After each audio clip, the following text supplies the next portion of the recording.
Salutations and welcome to Shauna's Kitchen, where every day is a new day, and today we are making brown sugar bourbon ganache.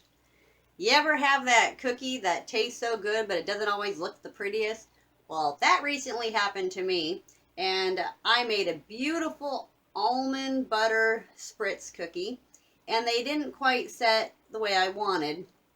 They didn't spread, they look beautiful, they taste fantastic, but I just thought they were kind of plain looking. So I decided to spruce it up a little and get out the brown sugar bourbon to make a ganache.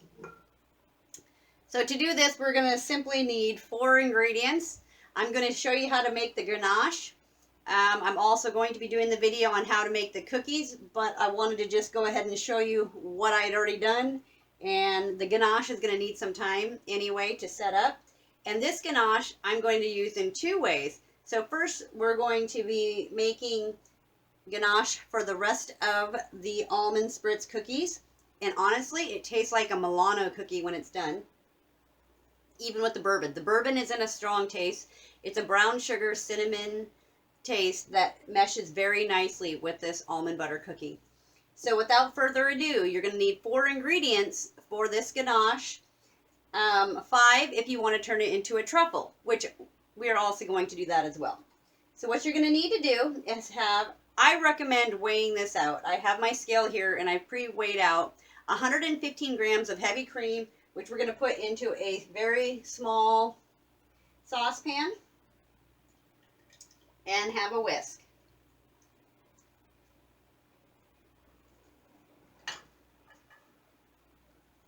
And we're going to go ahead and turn that on medium.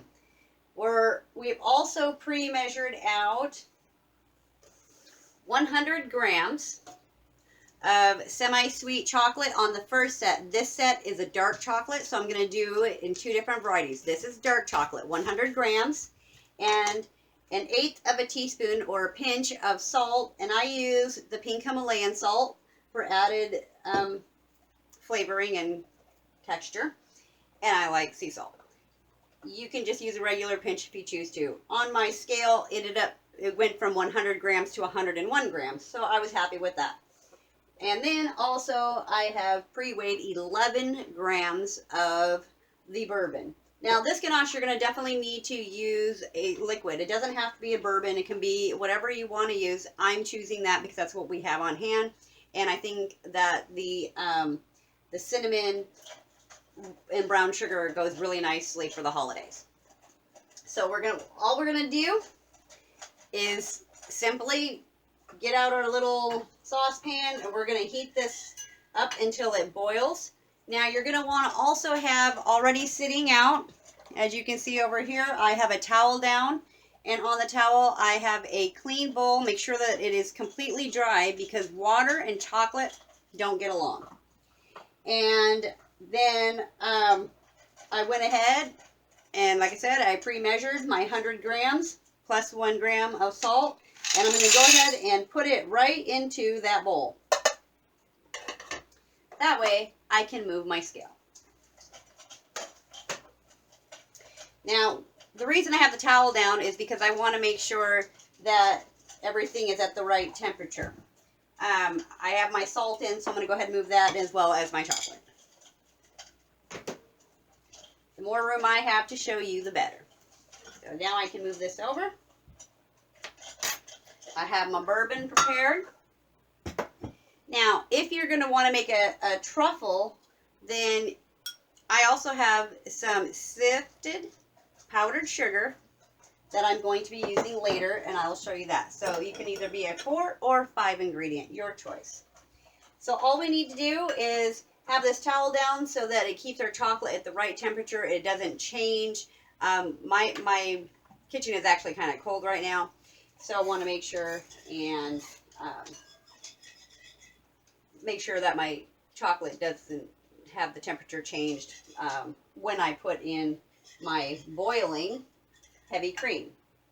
So all we need to do is wait for this to come to a little bit of a boil, and once it does, we're going to put it straight in to our chocolate.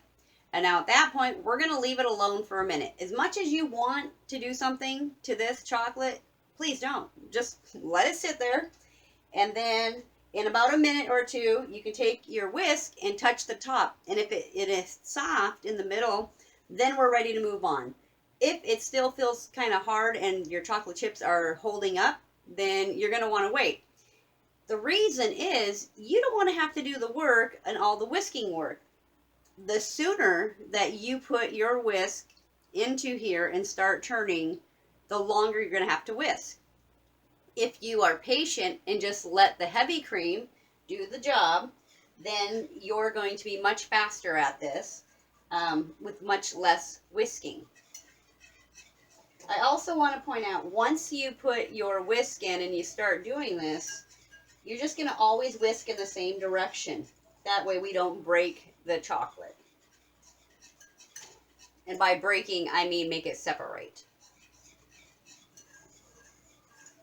So I'm on medium heat, and I'm just whisking every once in a while because I want it to come to a boil, and it is starting to have a little bit of bubbles, but I also don't want it to burn.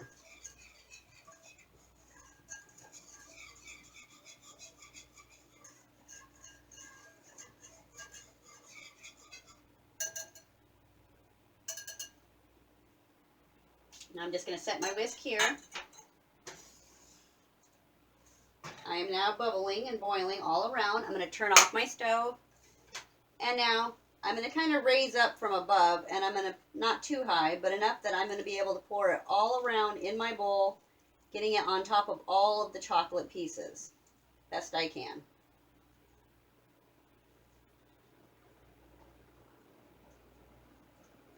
Okay.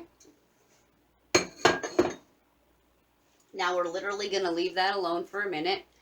I will be back in 1 minute. All right, it's been about a minute and a half, so we're going to check our chocolate. Oh, yep, it's definitely soft. So now we're going to start to whisk, and you're going to choose one direction and start in the middle and just go slowly. And at first you're going to feel like nothing's happening, and that's okay. It's going to take a little bit of time for this to come together. You just need to be patient and keep in the middle and keep swirling the same direction.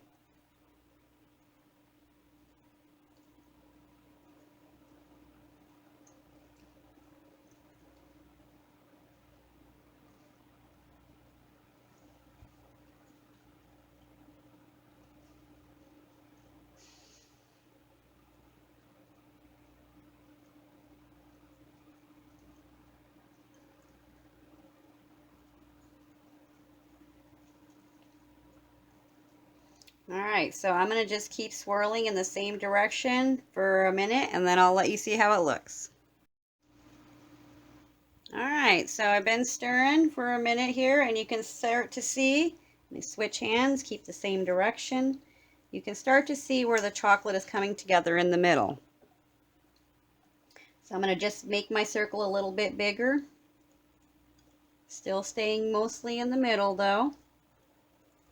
Bringing it together slowly. This is one of those kind of things that you're going to feel like it's not working, and all of a sudden it is just going to start coming together. So you just got to be patient and just keep swirling in the same direction until it is together.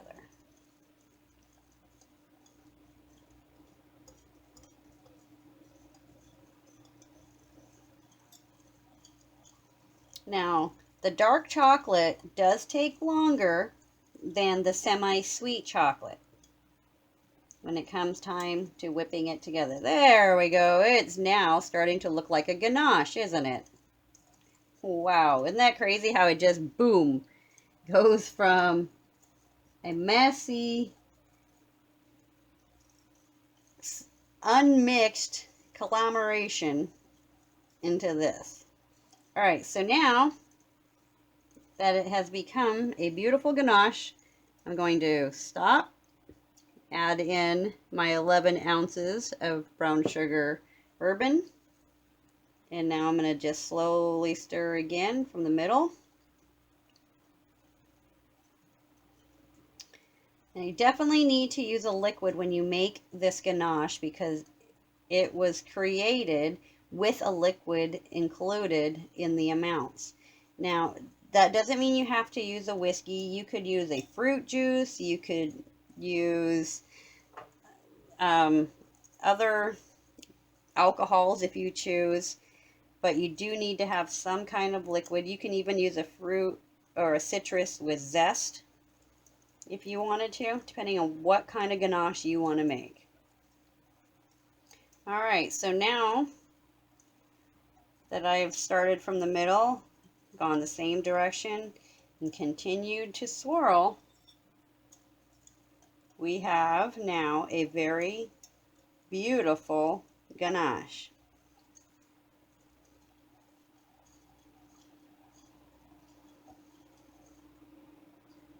Now at this point, you can see it's not holding up. It is runny, and that's okay, because at this point,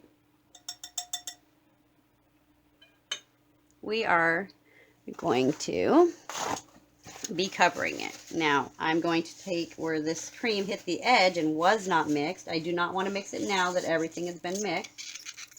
And I'm just going to remove it. Plain and simple. Just like that.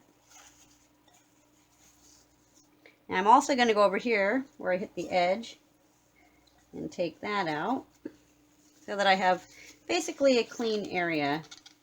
Because my next step is I have some plastic wrap right here that I've already pulled out, and I'm going to stick it in to the ganache in the middle and press down slightly on top of it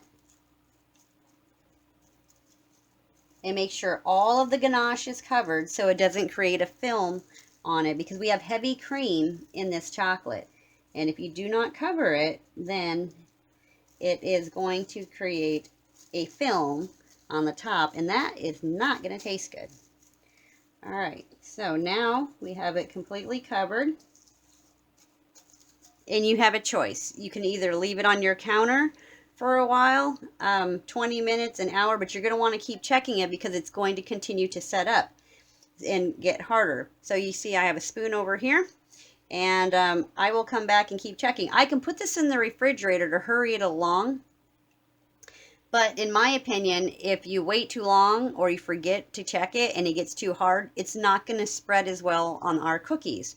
And because that's my first objective, is finishing my cookies, I want to do that. I may come back and do another batch so that I can make my truffles later.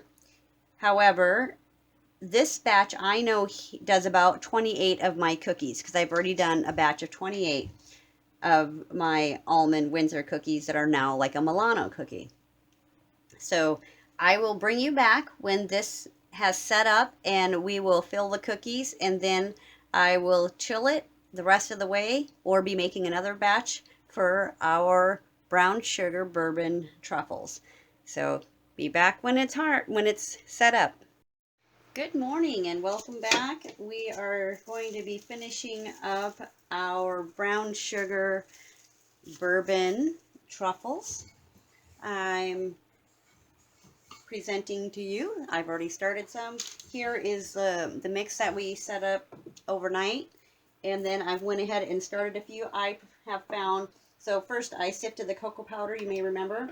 I have found that the very best thing to do is to use your melon baller and to roll it in your cocoa powder, and then you can pick up your little balls of chocolate and put them right in there. I don't even try to form them, quite honestly. I just keep the cocoa powder on my little melon baller, and it is metal, and it keeps it cold. And then you can see after they've been in the cocoa powder for a second, then I go ahead and make my ball. But at first, forgot to dip that one.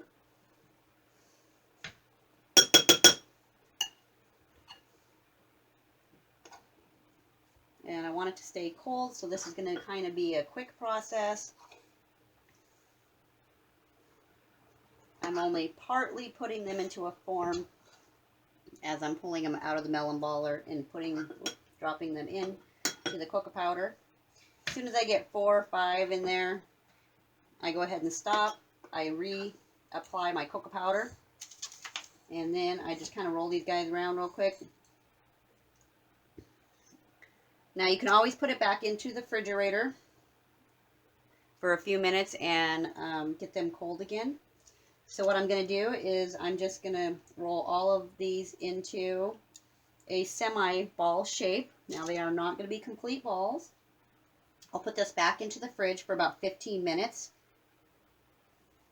At which point then I will roll them one more time so that they're nice and spherical and more appealing to the eye for my friends and family. And then after that, we will temper up some chocolate, probably just melt up some chocolate thin, and then go ahead and dip them in our chocolate and put our little extra top on it so that we know to signify that this is a bourbon whiskey.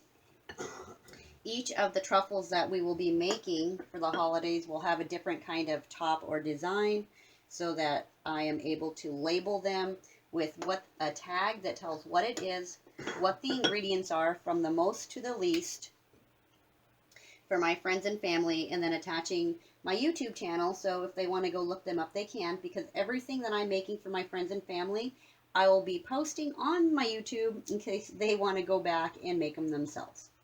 So I'm going to go ahead and finish putting these into the balls and get it into the refrigerator for 15 minutes, and then I'll bring you back for the next step. Okay, so we've had about 15 minutes. I've taken off my ring so that I don't mess up the roll. I'm going to just go ahead and do a quick spherical roll. You can do it any way that you see fit, because everybody rolls a little different. No pun intended. And I ended up with 51, and I'm trying to get 4 dozen of each of my sweet treats. So that'll work out fantastic, and we'll have 3 for testing.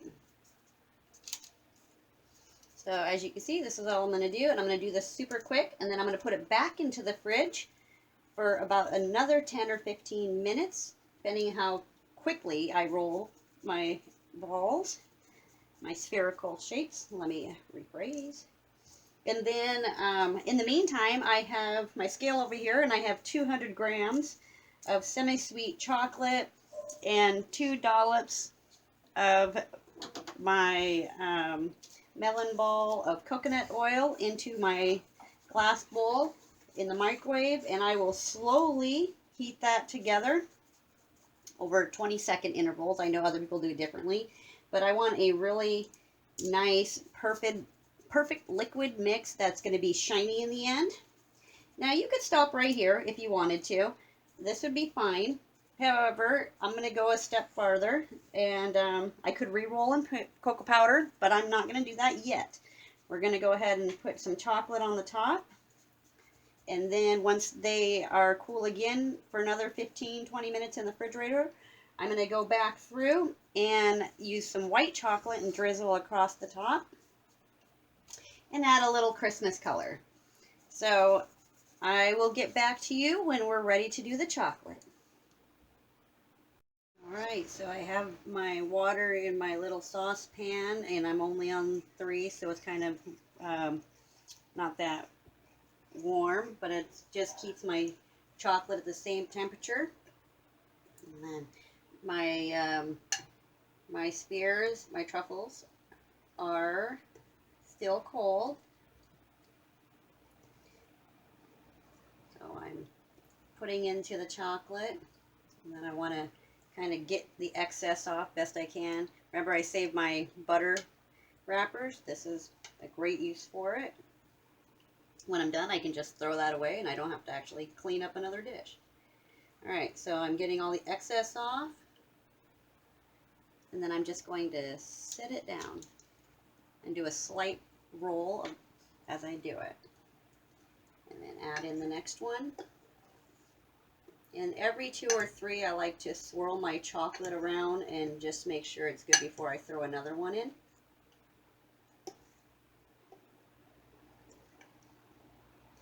And you kind of want to do it quick because you don't want your truffle melting into your chocolate. They do change the spheres just a little bit, and I'm not going to worry about that. I know some people are perfectionists, but these are just fun candies for my family and my friends. Alright, so once again, just scoop that off and do a roll. Alright, I'll show you one more, and then I'll finish them up and put them back in the fridge. If they start getting too soft, you can put them back in the fridge and chill them for a couple minutes if you need to. I'm trying to just get through it all since I actually have my chocolate out and tempered. Another thing you can do is make smaller batches or a half a batch, because then you don't have to worry about so much time in between. I generally, with my caramel and my marshmallows, and generally with my truffles, I like to do half batch. Most anything that has a soft chocolate and double coating or anything like that, like my chocolate covered caramels, anything that takes stages. Alright, so I'm going to go ahead and get these covered, and I'll bring you back and show you when they're ready for the next step.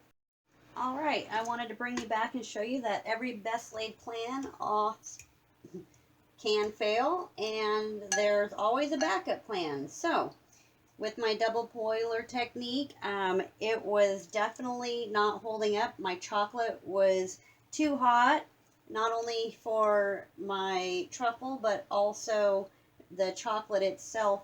As you can see in the back here, they don't look nice and shiny, and they're kind of globby.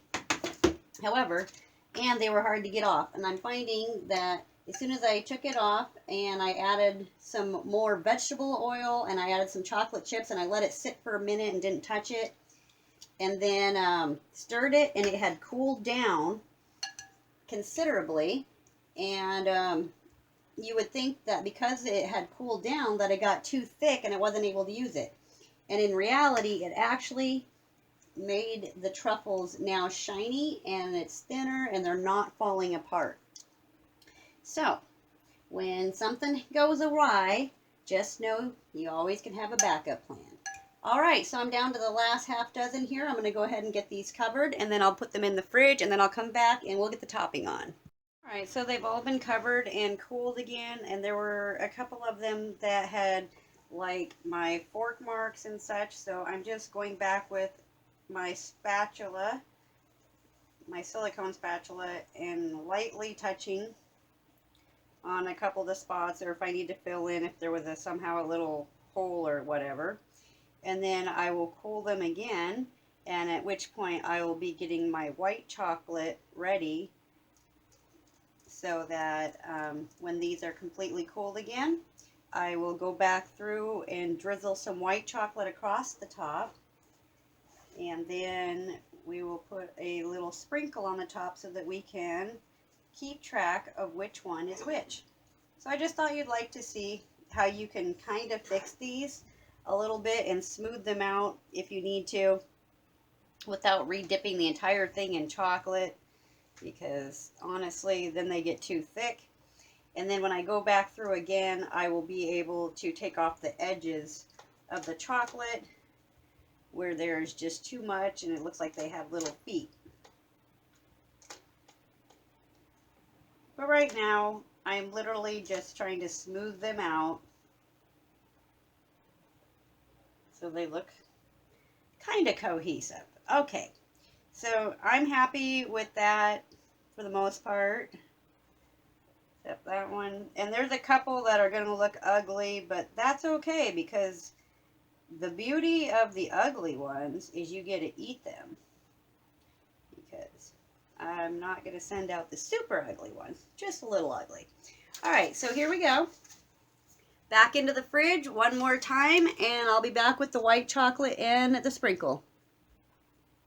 So at this point we're cold, and all I'm doing is going around the edge and scraping off with my metal pie spatula. And as you can see, it's coming up easily from around, and then I just take it and put it onto the edge like this. So it's still on my parchment paper, and I continue wherever I need to. You can see I kind of started these already, but I wanted to show you. And once we get that done, and I have the white chocolate almost ready, so that we can just go ahead and add.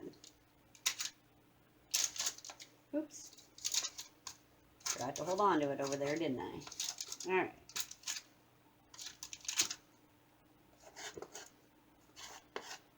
So they actually clean up pretty nicely. I'm just doing this quick. I'm not a professional. I'm not really worried to make them perfect, remember. But I do not want little pokies, though. All right. That looks nice. Now, I'm going to go get that chocolate and the white chocolate and be right back with you. Okay, they've had time to chill, and I have out our white chocolate, but I wanted to show you that I'm actually moving these guys closer together, but I'm not touching them. We don't want to touch them, and we don't want them actually on top of each other touching like those ones were. Because what happens is when you touch them, you get fingerprints on them. You're pushing them together. They're getting warmer quicker. But I'm bringing them closer together just a little bit so that there's less drizzle being missed. And I thought you should see that. Oop, I missed that foot.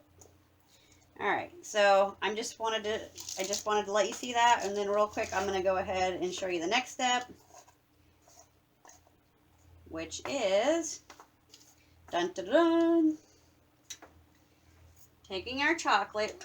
What I did is I took a regular cup, took a freezer bag, I stick my finger down in the hole, put it into the edge of the cup like that, and then I just put it all the way over the top so that it's tight in the bottom and around the bottom there on the outside of the cup.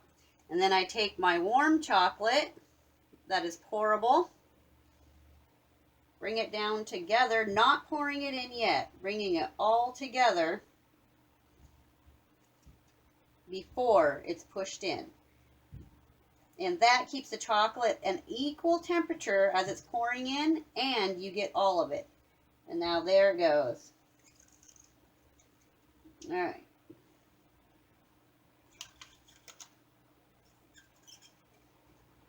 Beautiful. All right, and we'll set that aside. Sometimes you gotta do that. All right. Wash off my hand. Use my towel.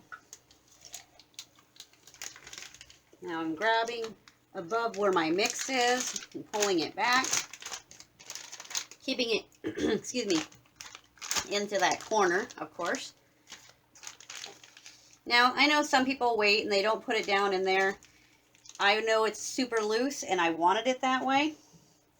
So I'm going to just keep it in my hand and move the rest of these guys near each other real quick.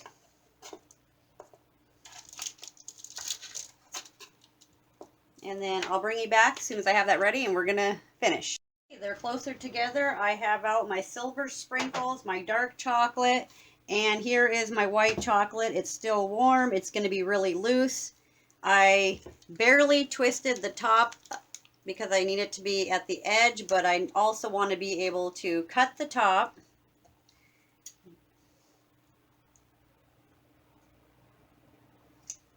Always do less than more because you can always take off more. Now I'm not going to start right over the top of the chocolate. I'm actually, let's see if you can see me here.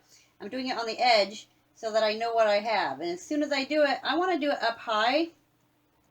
Because if you're up high, it's thinner streaks and it's not going to be as thick. So I'm going to just simply go over one direction.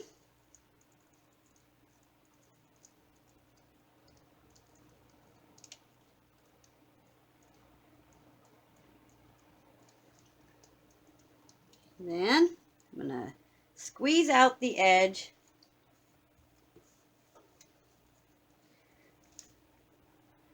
Let it drip a second and go back the other direction.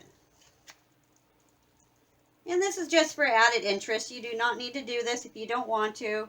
I just think it makes the whole thing look, has a finished edging on it. And it just, you know, it's all about the look in the end. They don't need to know what it took to get there.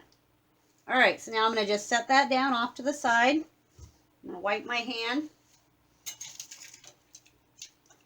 Now I'm going to take this little silver here, and I just want to go across the top of them, up high, once again.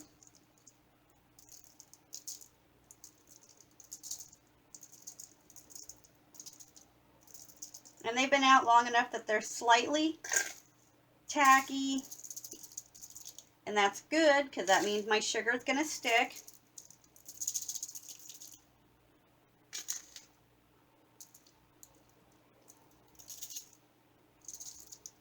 All right, getting closer, a little more on this side.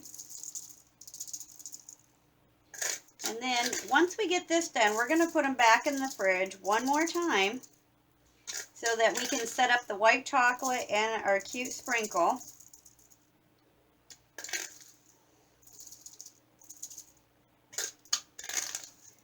Not quite done because I want to go one step further. I wanted this to have a shiny, pretty top.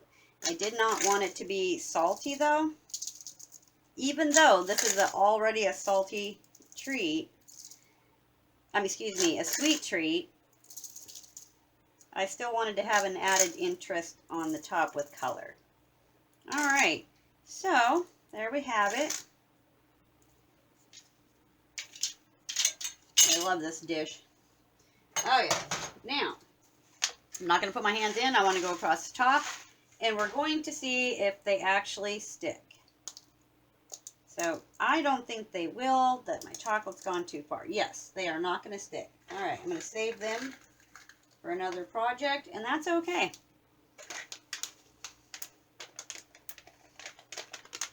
That's perfectly okay. I have lots of things to do. All right, so we're going to put those back in the fridge, let them tack up one more time, and then I'll cut one open and try it for you. So real quick, while we're waiting, I wanted to let you know the rest of this chocolate that was left over. This is how much I had from the dipping, and oops, excuse me, and this is how much I had left over after I did the top. Notice I stuck it back down in here. I had pushed it back down in, and I set it up so that gravity doesn't work and it doesn't spill out, so that it's up inside my cup, and all I gotta do is pick it up out of the cup. I can swirl my hands around and get it tightened, and I'm ready to go again. So that's going to be waiting for another project that we'll be doing. And then here you can see my chocolate is still running, and that's great because we will be using that again here in a little while for the chocolate covered caramels and the chocolate covered marshmallows. Right, so we're getting ready to get these babies tasted and set up. So what I like to do is my husband bought me all of these different sizes of wrappers that have a self-adhesive little sticky spot so that you can put different things in. I like to give out 2 of each thing to each person, individually wrapped, and then I'll put them all together, like for a family of 6, for example. There'll be 6 packages of these, so each person gets 2, and then they will also be marked. So like these ones are kid friendly, so they're totally fine. If it's not kid friendly, it will be marked separately. Now the kids will have pretty cute stuff too. These are like Milano cookies that I made. They're actually an almond butter spritzer with a it's a Brown Sugar Bourbon dark chocolate ganache. That's where the dark came in. And then, of course, we have our truffles. And I put 2 in each of these little wraps. Now, I have these also that I hang on to and save. I have different colors and different sizes. I use this dark color for my bourbon ones. And then I have a green one that I'm going to use for something specific. flavor, and then same with my different yellows and pink, white. Now, some of them, when they get off-sized, and they're not round anymore, a lot of people I know throw them away. I do not, because, excuse me, I have found that when they have this shape, that a rectangle or square fits very good in there. So if I was planning to have my caramels in one of those, each one of those, then I would have done that. However, my caramels hold up very well, and there's no need that they're not sticking together, and they'll just be in the freezer in another Ziploc bag all together until we're done, and then I can keep count of them. This is how I keep my husband out of the ones that are gifts, and they do stay in the freezer. So without further ado, I'm going to show you one more what I do. So I do not touch my chocolates. You can see I have a parchment paper underneath here. This is actually a ceramic tile. I put it into the freezer and let it get super cold. I also put my little spatula into the freezer as well. And I do that so that it's nice and cold. Excuse me. When I'm getting ready to put these guys in there. Because remember, I don't want to touch them, because that leaves fingerprints. Oh, I didn't take the edge off this guy. No wonder. Okay. Guess I should have checked that. Hold on. We gotta dump that little guy out. Because I did cut the feet off, I need to put him in upside down so that I can get a hold of it better and not touch it. Alright, there we go. Now we have those two, and they get this size. And then I look for the opening. Not that I see very well. Okay, so then I can just set it on the counter, and I push it in halfway, and then get the other guy in, because I'm still not touching. And now I let it hang off the edge of my trivet. That way it's like facing up, it's not down flat, and they're not getting squished. And then I just take off the piece when I can find it. Set it to the side. Grab both of my edges at the bottom, right where the edge piece is, where the lip of your package is, and I fold it down to that point, because I kind of want it to be even, and I don't want these guys sliding around, but I also don't want them squished. So I kind of want to have almost a pinky's width on each side, and that is done. So without further ado, the last thing we're going to do is we're going to cut and taste our beautiful, yummy brown sugar bourbon with dark chocolate ganache. I don't know if you can see that there. Let's bring that up here. So, that's what it looks like all the way around. And I'm just going to cut it. Oh, that was beautiful. And this is what it looks like inside. Beautiful. All right, let's give it a try.